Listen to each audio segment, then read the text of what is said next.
스님 안녕하세요. 저는 30대 중반의 불자입니다.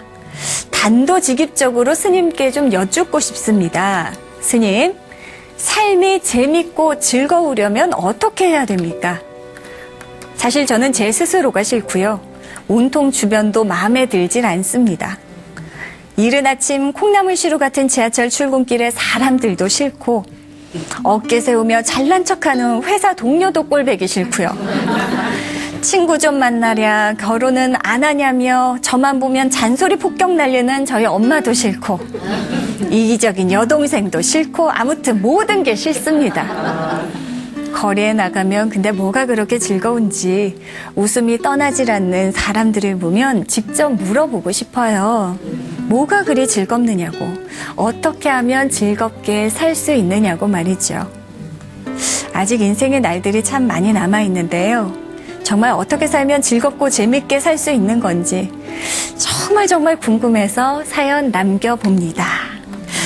30대 중반의 불자님, 모든 게 다 재미가 없으시대요, 스님. 즐겁게 살 수 있는 방법 전해주시죠.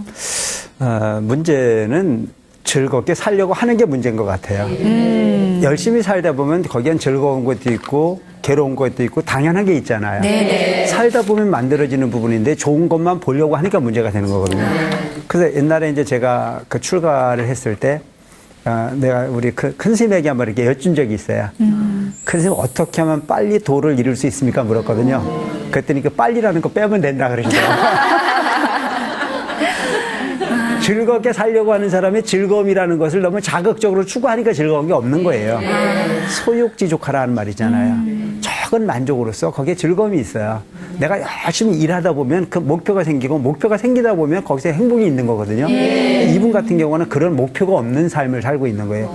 지하철에 사람이 많으면 그게 왜 괴로워요?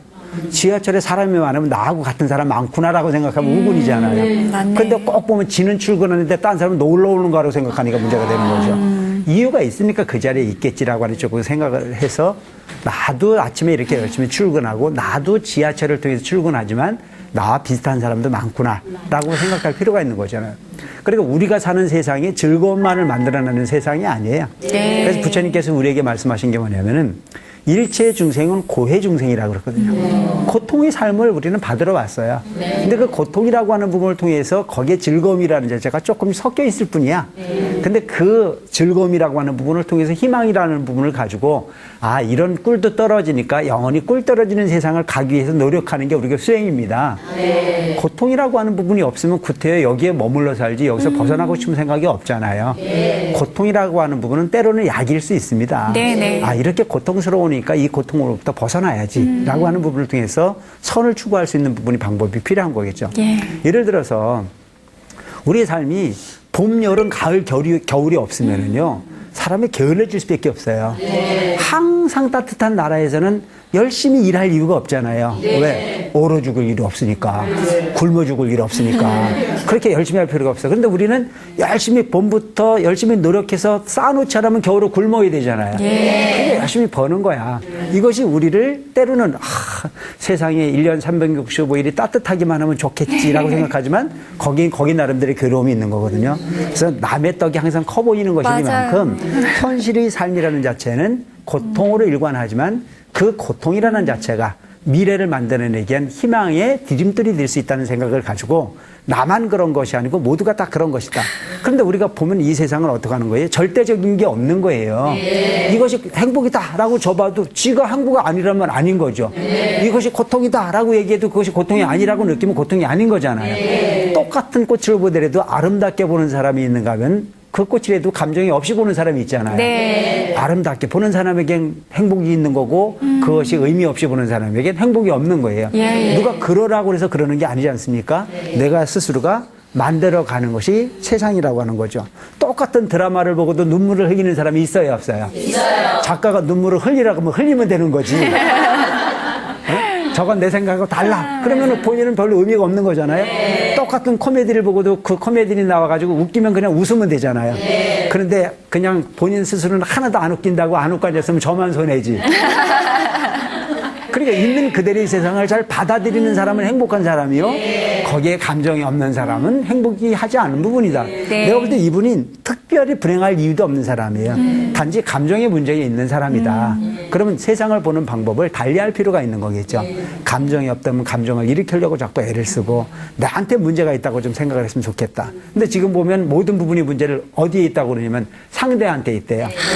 저 상대를 찾지 못하는 게 지하철 타고 나온 놈까지도 전부 다 원망을 하는 것이니 이 삶이야말로 참으로 불행한 사람이다. 네네. 고로 이 세상은 내가 바꾸려고 해도 바꿔지지가 않아요. 뭘 바꿔야 된다? 내 마음을 바꿔야 된다.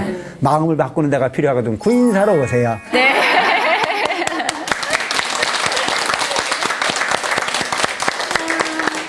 그래서 우리가 세상을 보는데 그렇잖아요. 어떤 사람은 요만큼은 남았는데 이만큼이나 남았네? 라고 말하는 사람이 맞아요. 나고 어떤 사람은 그것밖에 안 남았네 라고 하는 얘기를 하는 사람이 있어요. 그만큼이라도 남았다는 사람은 행복한 사람이고 그것밖에 안 된다는 사람은 불행한 사람이거든요. 어떤 분은 100만 원을 벌어갖고 남편에게 아주 지극하게 세상에 이 굳은 세상에 그 돈을 벌어오느냐고 얼마나 애쓰셨느냐고 남편을 받들어 모시는 그런 분들이 있어요. 또 어떤 분은 1,000만 원을 벌어갖고 오는데도 그것밖에 못 벌어갖고 오느냐고 일을 가는 사람도 있거든요. 네, 똑같은 환경, 적은 거에 만족하지만 거기에 행복을 만들어내는 사람이 있는가 하면 아무리 큰 걸 갖다 줘도 만족을 모르는 사람은 영원한 불행을 만들 수밖에 없다. 그래서 여러분들이 우리가 현실 속에서 이렇게 현실은 어떻게 살든지 간에 죽어서는 다 극락 가고 싶어요? 지옥 가고 싶어요? 극락 가고 싶어요. 극락 가고 싶죠? 극락을 가고 싶거든 극락을 연습하세요. 네. 지옥을 가고 싶으면 지옥을 연습하세요. 현실 속에 행복을 만들어낼 줄 아는 사람은 미래가 행복의 주인공, 즉 극락을 갈 사람이요.